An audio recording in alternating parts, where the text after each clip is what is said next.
Hi friends, welcome back to my channel. ಎಲ್ಲರೂ ಹೇಗಿದ್ದೀರಾ? ಚೆನ್ನಾಗಿದ್ದೀರಾ ಅಂತ ವಿಡಿಯೋ ಸ್ಟಾರ್ಟ್ ಮಾಡ್ತಿದ್ದೀನಿ. ಬನ್ನಿ, ನಾನಿವತ್ತು ಒಂದು ಹೇರ್ ಮಾಸ್ಕ್ನ ಮಾಡೋದನ್ನು ಹೇಳ್ಕೊಡ್ತೀನಿ. ಅದನ್ನು ಹೇಗೆ ಮಾಡೋದು ಅಂತ ನೋಡೋಣ ಬನ್ನಿ. ಫಸ್ಟು ನಾನು ಒಂದು ಆಲೋವೆರಾ ತಗೊಂಡಿದ್ದೀನಿ. ಆಲೋವೆರಾನ ಚಿಕ್ಕದಾಗಿ ಕಟ್ ಮಾಡಿದ್ದೀನಿ. ಅದಕ್ಕೆ ಕಟ್ ಮಾಡಿಬಿಟ್ಟು ಒಂದು 2 ಟೇಬಲ್ ಸ್ಪೂನ್ ಆಗೋಷ್ಟು ನಾನು ಕೊಬ್ಬರಿ ಎಣ್ಣೆ ತಗೊಂಡಿದ್ದೀನಿ. ಹಾಗೆ 2 ಟೇಬಲ್ ಸ್ಪೂನು ನಾನು ಹರಳೆಣ್ಣೆ ತಗೊಂಡಿದ್ದೀನಿ. ಎರಡನ್ನೂ ಕೂಡ ಹಾಕಿ ಮಿಕ್ಸಿಲಿ ಚೆನ್ನಾಗಿ ರುಬ್ಬಬೇಕು.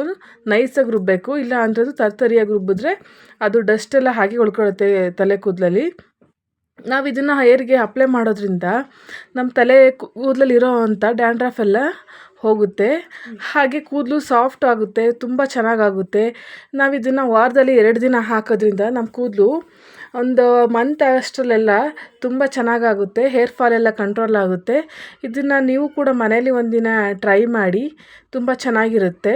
ಮತ್ತು ಇದನ್ನು ಅಪ್ಲೈ ಮಾಡಿದ್ಮೇಲೆ ನಾವು 1-2 ಅವರ್ಸ್ ಆದಮೇಲೆ ನಾವು ಉಗುರು ಬೆಚ್ಚಗಿನ ನೀರಲ್ಲಿ ನಾವು ಸ್ನಾನ ಮಾಡಬೇಕು. ಸ್ನಾನ ಮಾಡಿದಾಗ ನೋಡಿ ಇನ್ಸ್ಟೆಂಟಾಗಿ ರಿಸಲ್ಟ್ ಗೊತ್ತಾಗುತ್ತೆ ನಿಮಗೆ. Thank you for watching. ಯಾರೆಲ್ಲ ನನ್ನ ವೀಡಿಯೋಸ್ನ ಸಬ್ಸ್ಕ್ರೈಬ್ ಮಾಡದೆ ನೋಡ್ತಿದ್ದೀರಾ, ದಯವಿಟ್ಟು ಸಬ್ಸ್ಕ್ರೈಬ್ ಮಾಡ್ಕೊಂಡು ನನ್ನ ವೀಡಿಯೋಸ್ನ ನೋಡಿ. ಹಾಗೆ ಇಷ್ಟ ಆದರೆ ಲೈಕ್ ಮಾಡಿ,